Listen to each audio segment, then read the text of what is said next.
Assalamualaikum warahmatullahi wabarakatuh.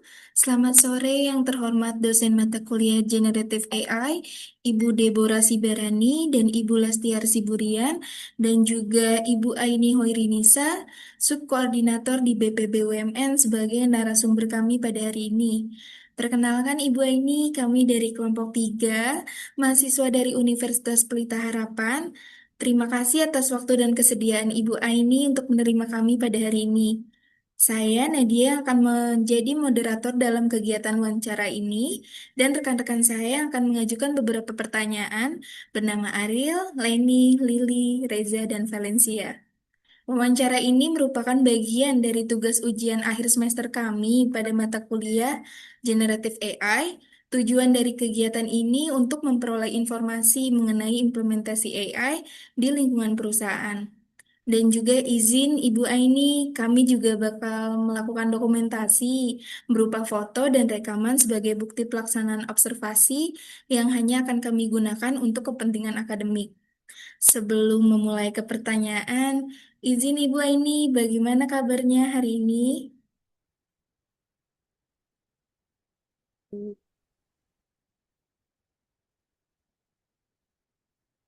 Kedengeran nggak ya suaranya? Kedengeran. Ya, siap.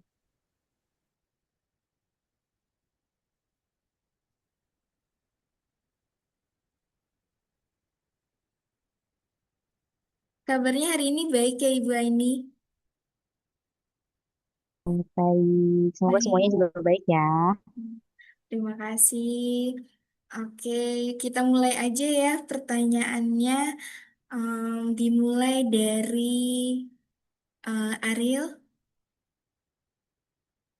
Oh iya, uh, tama-tama suara aku kedengeran jelas gak? Sudah. Baik, Kak ini perkenalkan nama saya Ariel Yosua, salah satu dari mahasiswa di kelompok 3 ini sendiri. Aku ada mau izin untuk uh, simpel pertanyaan sih sebenarnya untuk di kali ini. Aku lebih mau bertanya mengenai profil perusahaan, yang dimana kayak penjelasan terkait tentang profil perusahaan serta proses bisnis utama yang menjadi fokus operasional perusahaan, serta penjelasan terkait dengan posisi dan divisi yang sedang dijalankan saat ini untuk KA ini. Sekian dari saya, terima kasih Kak. Ya, izin perkenalkan mungkin perkenalan dulu ya. Nama saya Aini Hairisa. Saat ini saya subkoordinator reformasi birokrasi dan budaya di Badan Pengaturan BUMN. Nah, profil perusahaan mungkin kita nggak bahas perusahaan ya, karena kebetulan BP BUMN bukan merupakan perusahaan, tetapi merupakan lembaga negara. Seperti yang telah diketahui, BP BUMN merupakan transformasi yang sebelumnya merupakan Kementerian BUMN. Setelah adanya Danantara. Halo, mohon maaf ya sebelumnya internet di kantornya putus tiba-tiba. Iya, tadi mohon diulang lagi aja mungkin ya. Tadi sampai mana ya? Sampai dengan perpindahan ada Danantara. Iya, nah kebetulan kan karena Danantara itu menjadi operator BUMN gitu ya saat ini gitu. Jadi kita di BP BUMN fokus sebagai regulator gitu ya, pembuat kebijakan yang terkait hal-hal yang menjadi apa ya, koridor BUMN dalam melakukan operasinya, operasionalnya gitu. Tetapi kebetulan karena saya saat ini penugasannya di Biro Organisasi dan Sumber Daya Manusia, maka saya sendiri berfokus untuk terkait hal-hal yang reformasi birokrasi dan juga terkait dengan culture yang ada di internal BP BUMN itu sendiri gitu. Tapi sebelumnya beberapa bulan sebelum transformasi organisasi ini, sebelumnya memang saya di eh, apa ya di bagian teknis gitu ya. Kebetulan eh, bagian yang berhadapan langsung dengan BUMN gitu. Karena lagi sehabis transformasi ditugaskan di Biro OSD.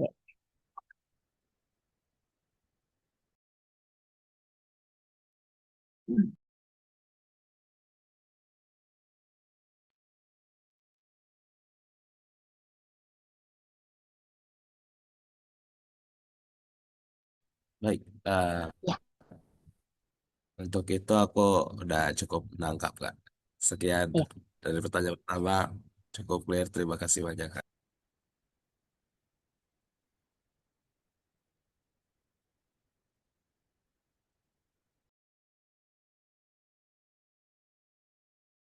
Baik, terima kasih Ariel. Selanjutnya ada pertanyaan lagi ya Mbak ini masih terkait dengan implementasi AI yang akan ditanyakan oleh rekan saya Leni. Oke, halo, selamat sore Mbak ini. Salam kenal, saya Lini yang merupakan salah satu anggota kelompok ini. Izin bertanya nih Mbak terkait dengan implementasi AI. Kita kan saat ini pasti dong menggunakan AI. Nah, gimana sih perusahaan mengimplementasikan AI itu sendiri dalam pekerjaannya? Jika berkenan Mbak, mohon informasikan terkait dengan aplikasi AI yang biasa digunakan oleh perusahaan. Apakah ChatGPT, Claude, Gemini, atau AI yang lainnya Mbak? Terima kasih. Iya, terima kasih izin jawab ya. Sebetulnya kalau implementasi AI dalam pekerjaan, jujur sekarang memang nggak bisa terpisahkan ya gitu ya. AI itu juga sudah sangat membantu dalam banyak hal gitu ya. Implementasi kita sih sebetulnya udah banyak banget ya. Kalau misalnya dalam pekerjaan sehari-hari, kita juga kadang untuk review dokumen gitu. Kalau untuk saya sendiri gitu ya sebagai reviewer, itu tuh sangat membantu banget kayak mereview typo. Karena kita ya namanya manusia ya kadang-kadang typo-typo kecil kayak gitu nggak terlihat gitu ya. Tapi itu hal yang fundamental juga ya untuk dokumen-dokumen legal yang harus keluar atau harus disebar, dilihat banyak pihak gitu. Itu kan merupakan hal yang sangat penting gitu ya. Jangan sampai ada yang salah, jangan sampai ada yang typo. Lalu seperti kita mencari referensi gitu ya, referensi-referensi legal, legal standing seperti peraturan-peraturan pemerintah atau bagaimana peraturan tersebut diaplikasikan di lembaga lain atau di perusahaan atau bagaimana BUMN sudah menerapkan suatu peraturan dan hal-hal lainnya gitu ya. Kita sangat mengimplementasikan dengan mencari via AI gitu ya. Kadang-kadang kan AI sudah bisa membantu kita untuk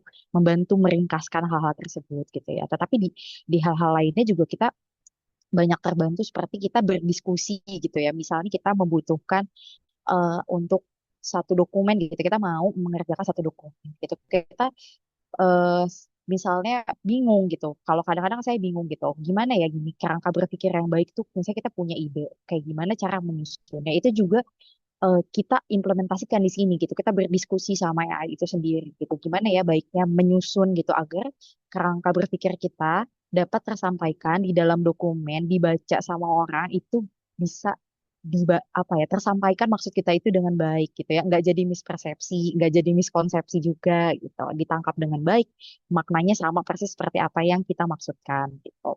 Nah, kalau aplikasi apa aja sih yang biasa dipakai gitu ya? Jujur kalau buat saya sendiri hampir banyak banget yang dipakai karena setiap AI itu punya kecerdasan yang beda-beda jujur ya gitu. Saya pakai Cloud berbayar, Cloud ya bukan Cloud, Cloud itu buat risalah karena itu kepakai banget untuk risalah rapat karena kita juga di sini kan butuh buat risalah rapat gitu untuk key takeaways meeting untuk tahu apa saja yang kita harus summary meeting. Misalnya kita butuh summary cepet gitu ya yang akurat gitu. Atau kadang-kadang kita ikut meeting yang kita juga paham nggak paham gitu ya. Ini konteksnya apa sebenarnya gitu kan kita bisa terbantu dengan adanya AI gitu. Ada cloud. Lalu kalau chat GPT itu biasanya kita pakai untuk hal-hal yang lebih ranahnya creativity gitu. Misalnya kita butuh brainstorming terkait culture campaign-nya buat bulan ini apa nih gitu. Kontennya apa ya gitu yang bagus gitu. Apa ya yang asik gitu. Apa misalnya hashtag yang bagus gitu. Itu biasanya atau caption yang bagus kira-kira apa ya gitu yang catchy gitu. Itu biasanya lebih asik diskusi sama ChatGPT. Nah, kalau Claude itu buat hal-hal yang lebih serius, review dokumen. Itu sama Claude. Ada nggak ya peraturan yang kurang yang kita mention di sini gitu? Ada nggak ya kira-kira hal-hal yang perlu kita tambahin di dokumen ini?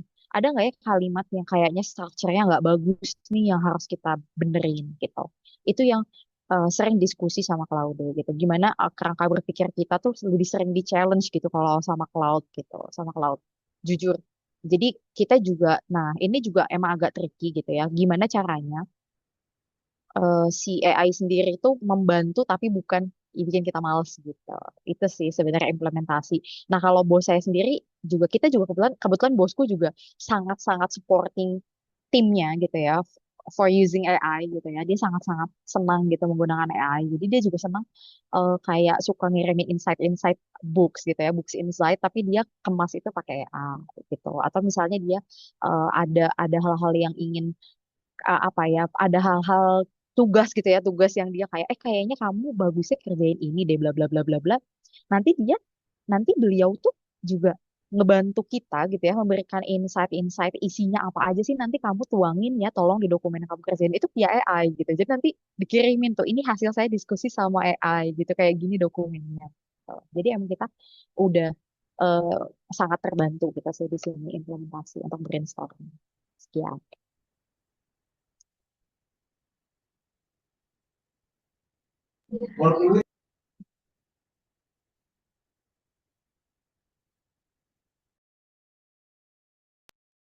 Sama ini Kak, izin nambahin satu lagi. Kalau dari perusahaan itu memberikan training nggak sih untuk pelatihan AI sendiri Kak? Karena kan tadi Oh, ada, Kakak udah ada, jelasin banyak banget nih ada. AI yang Kakak Heeh. pakai. Oh, oke.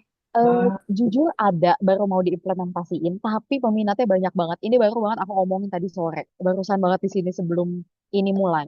Jadi kita tuh kebetulan mau coba gitu ya buka gitu ya tadi training AI gitu. Kita ngobrol sama yang pengembangan SDM gitu. Kebetulan kemarin tuh bukanya buat 25 orang gitu, ke 30 orang. Tapi yang apply itu sampai lebih dari 70 orang gitu. Bahwa memang peminatnya tinggi gitu ya. Peminatnya sangat tinggi dan memang udah butuh gitu orang tuh gitu terkait AI gitu. Bukan serta-merta hanya untuk ngedit foto terus diposting di media sosial gitu, tapi beyond that gitu ya. AI itu untuk enhancing our works gitu ya di hari-hari di daily kita. Oke, satu lagi Kak. Uh, apakah semua divisi itu pakai AI atau kayak divisi tertentu aja nih yang butuh banget AI di perusahaan Kakak? Hmm, nggak bisa bilang semua, tapi kayaknya hampir semua pasti pakai sih, karena kita juga workload-nya tinggi gitu ya.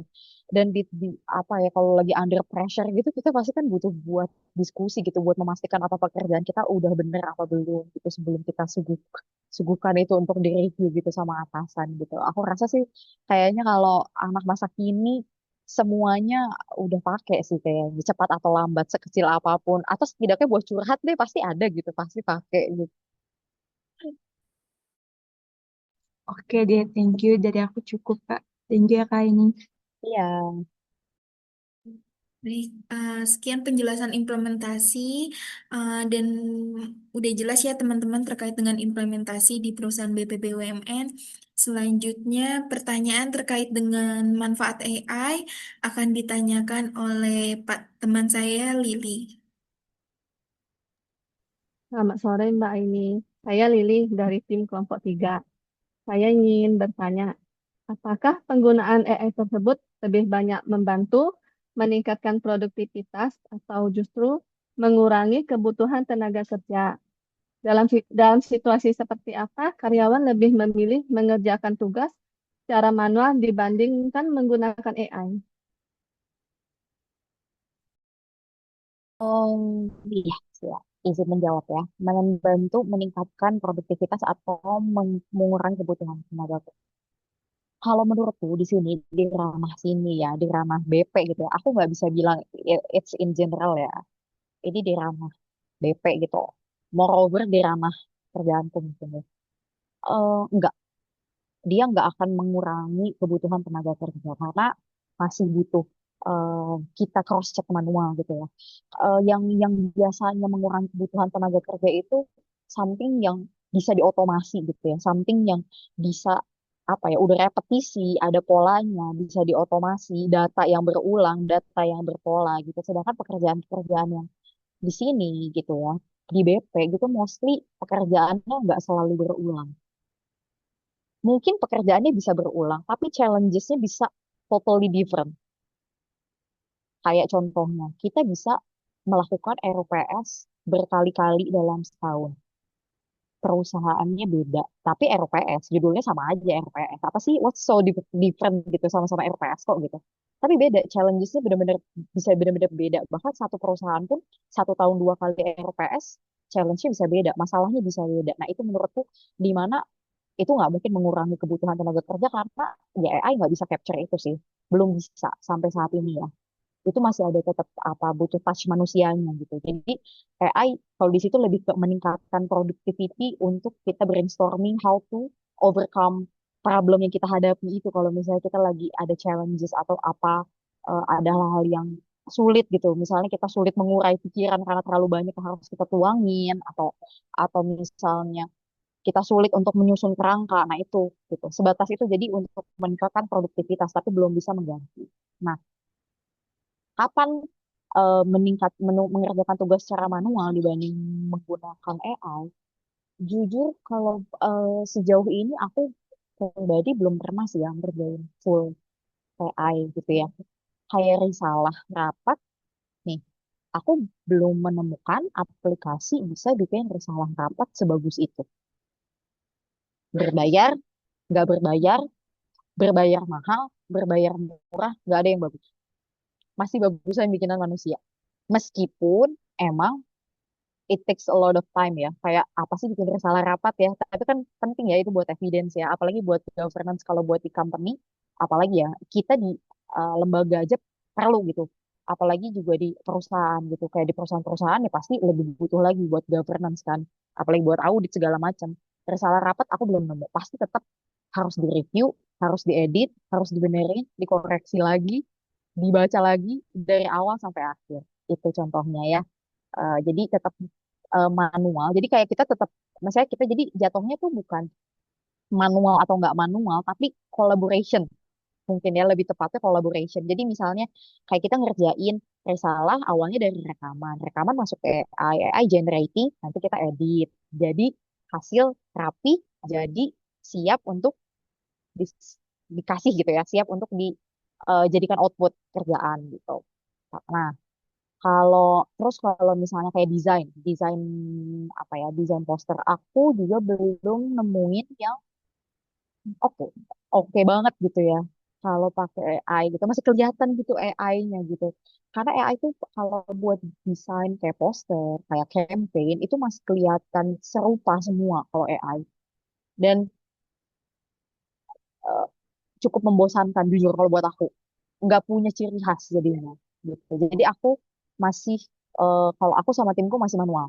Jadi kita kalau sama AI itu lebih brainstorming kontennya brainstorming sama misalnya kayak gimana ya kira-kira nanti slide satu, slide 2, slide 3. Misalnya dia nanti AI-nya bilang nanti slide satu isinya misalnya ada orang kayak gini gini gini gini.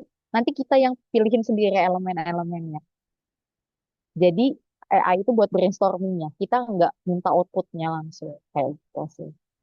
Jadi bukan manual, bukan milih kerjain manual atau enggak manual, tapi ya kalau sekarang kayaknya lebih ke collaboration aja sih gitu.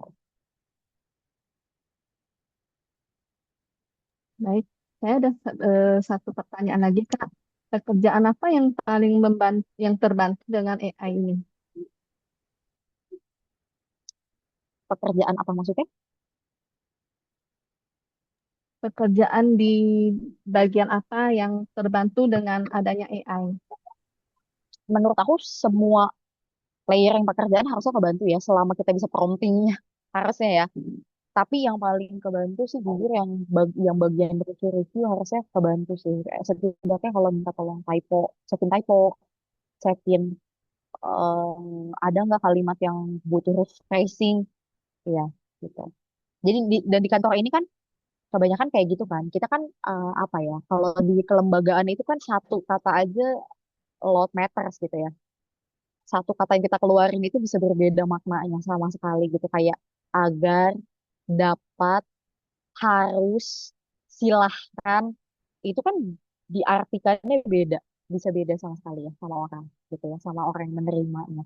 Nah itu juga kadang-kadang kita diskusi sama AI juga bisa berguna gitu ya untuk refreshing kayak gitu. Karena Mika suka nanya, mau tone apa yang kamu pengenin dari output ini? Dia nanya kan, dia diskusi, mau tone apa? Tone nyuruh, tone suggesting, tone himbauan, tone netral, tone terserah lah yang penting ini keluar suratnya gitu. Kamu nggak maksa gitu. Nah itu sih, lebih ke kayak gitu. Iya, Oke, Kak. Terima kasih atas jawabannya. iya. Paham. Udah jelas ya teman-teman bagian dari pertanyaan manfaat AI di BPBUMN. Selanjutnya pertanyaan terkait dengan tantangan AI. Bu ini akan ditanyakan oleh teman saya Valencia. Baik, sebelumnya salam kenal Kak Aini. Saya Valencia Chelsea, salah satu anggota kelompok dari kelompok pembahasan AI ini. Di sini saya ingin menanyakan terkait tantangan dan juga resiko yang memang muncul saat mengimplementasikan AI itu sendiri. Misalnya dalam kantor kakak itu ada isu etika ataupun keamanan data serta resistensi karyawan akibat implementasi dari AI itu sendiri. Apakah sebelumnya sudah pernah ditemui atau belum? Sebenarnya kalau resistensi nggak ada ya, malah menurut aku harus lebih dibatasi mungkin ya, harus jelas gitu koridor-koridornya. Nah ini yang lagi kita coba menuju sana gitu. Apa aja yang harus kita batasin, what to do, what to ya do and don'ts-nya menggunakan AI, data mana yang boleh, data mana yang enggak. Itu yang kita jujur lagi ngomongin juga, karena itu juga berkaitan sama salah satu ininya apa ya pemerintah gitu ya. Pemerintah itu punya program mereka pemerintah digital gitu ya. Mereka juga sebenarnya menggalakkan pakai AI, tapi dengan tetap safe gitu ya, tetap mengutamakan apa ya privasi data pribadi, data-data kelembagaan juga harus tetap aman gitu sih sebenarnya. Jadi kalau resistensi aku belum lihat, tapi kalau tantangan sama risiko data memang ada banget sih risikonya gitu. Kalau ini pribadi ya kita, maksudnya kalau aku pribadi memang menghindari sharing data langsung gitu ya, kayak upload dokumen langsung atau apa ya mengupload hal-hal yang sifatnya ada data secara direct atau ada logo perusahaan atau apa itu aku enggak sih, jujur. Jadi kalau misalnya perlu refreshing atau apa aku prefer copy dan dihapus misalnya nama perusahaannya atau apanya gitu aku hapus gitu. Jadi biar menjaga dulu deh gitu sampai ada regulasi yang memang lebih melindungi gitu terkait hal tersebut. Baik, Kak. Dari jawaban tadi, saya ingin menanyakan satu pertanyaan lagi, yang mana tadi kan disebutkan ada beberapa data yang memang harus dilindungi dan juga untuk penggunaan AI ini harus memiliki batasan-batasan karena data-datanya itu merupakan data negara. Untuk itu pertanyaan saya, apakah perusahaan ini memiliki nanti SOP ataupun kebatasan-batasan terkait penggunaan AI sendiri ke karyawannya atau pengen di-develop atau seperti apa, Kak? Akan akan sure. Kita udah on the pipeline sih. Itu pembicaraan udah ada sih. Nanti kita memang akan mengatur terkait regulasi hal tersebut. Kita akan dorong penggunaan AI, tapi tentu dengan beberapa batasan dan itu dibatasi dengan aturan gitu. Tapi itu masih dalam tahap awal perencanaan.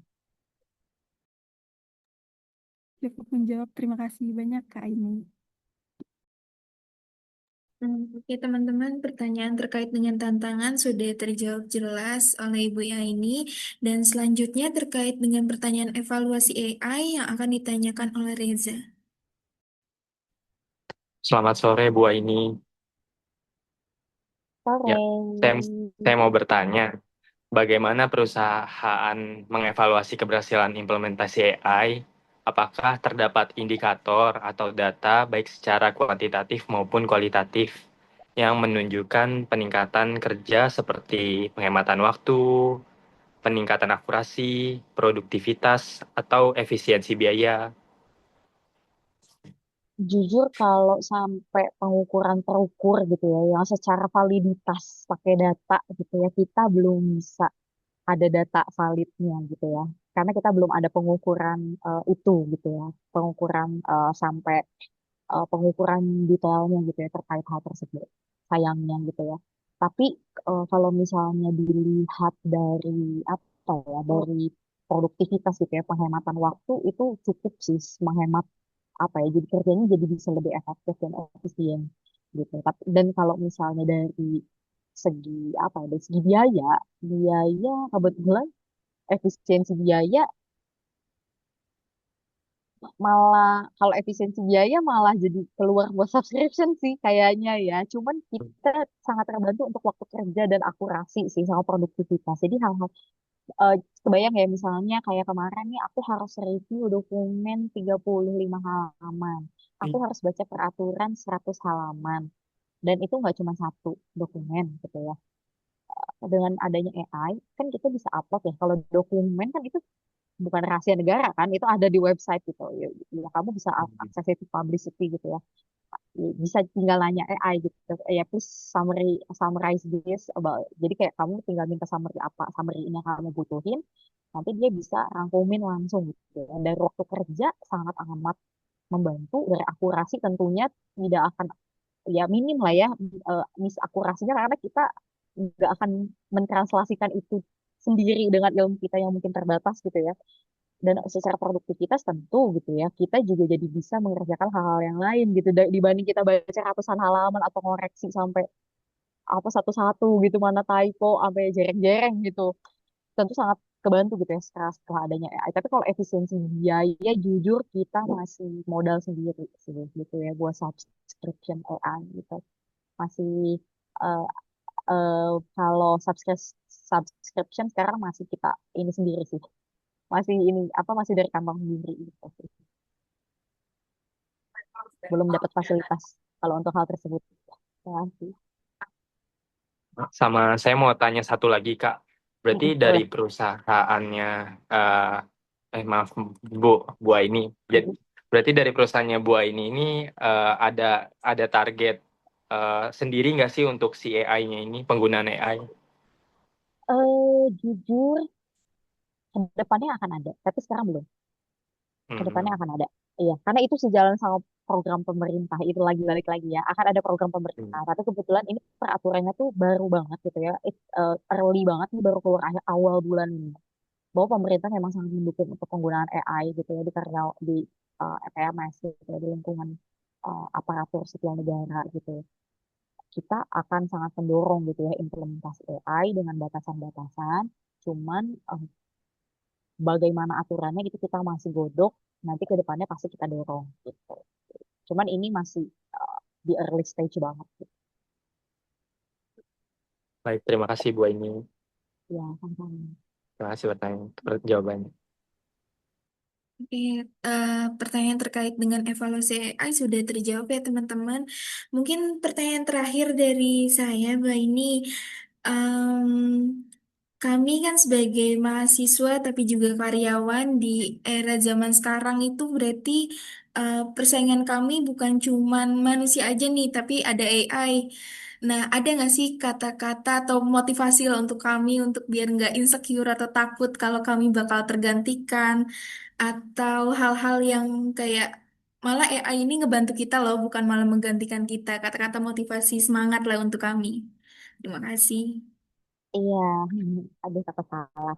Sebenarnya AI itu bagus gitu ya. Menurut penelitian, AI juga at some point akan menunjang kapabilitas otak kita jika digunakan dengan wise. Wise itu gimana? Wise itu adalah digunakan untuk brainstorming atau digunakan untuk berdiskusi, digunakan untuk jadi bukan serta-merta kita tolong kerjain tugas A, plek kita tempelin. Nah itu dihindari ya gitu, plek-plekan kita pakai gitu. Jadi semua yang keluar dari OpenAI, please cross check again, please elaborate again, please dipastikan kembali ke ini ya keasliannya, dan tolong jadi kalau aku sih membiasakan diriku dengan AI itu adalah partners buat diskusi. Jadi bukan buat tolong ini aku punya kerjaan ini kerjain dong gitu. Gimana ya? Ya kayak gitulah ya. Aku tuh kayak misalnya aku mau ada kerjaan buat ngerjain rumah gitu ya. Contoh ya rumah. Apa sih yang harus aku pikirin? Apa aja pertimbangan harus aku pikirin buat bangun rumah? Nah itu. Jadi dia cukup kasih aku kerangka berpikirnya. Untuk isinya aku yang harus pikirin. Nah kayak gitu. Jadi itu sih menurut aku nggak akan pernah dikalahin sama AI. Aku yakin kalau misalnya kapabilitas manusia beyond AI, karena AI kan buatan manusia, jadi nggak mungkin kita kalah sama yang dibuat sama manusia. Jadi tetap semangat gitu ya, tetap apa ya kayak increasing capability-nya gitu, harus tetap semangat, jangan mau kalah gitu sama AI. selagi kitanya memang bisa gitu ya ngedifferentiate apa ya pengetahuan kita sama AI, menurut aku kita nggak akan pernah kalah sih. Ya, gitu mungkin. Ya, semangat nanti Oke. mengerjakan tugas kuliahnya dan mencari kerjanya.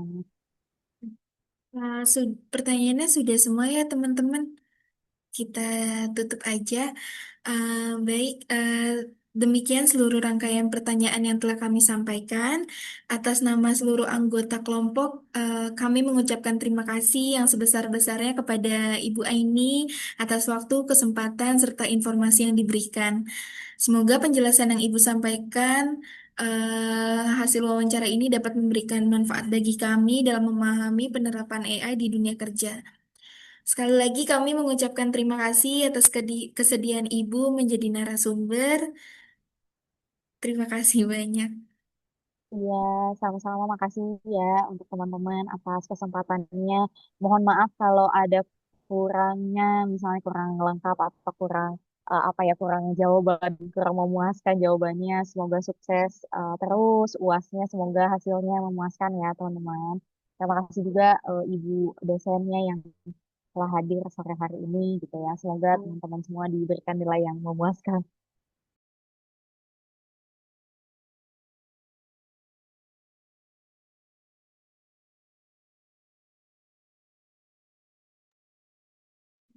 Kita end saja meetingnya. Ya. Terima kasih ya semuanya ya. Terima kasih Bu Makasih, Aini. Bu. Iya. Thank you, Terus Mbak.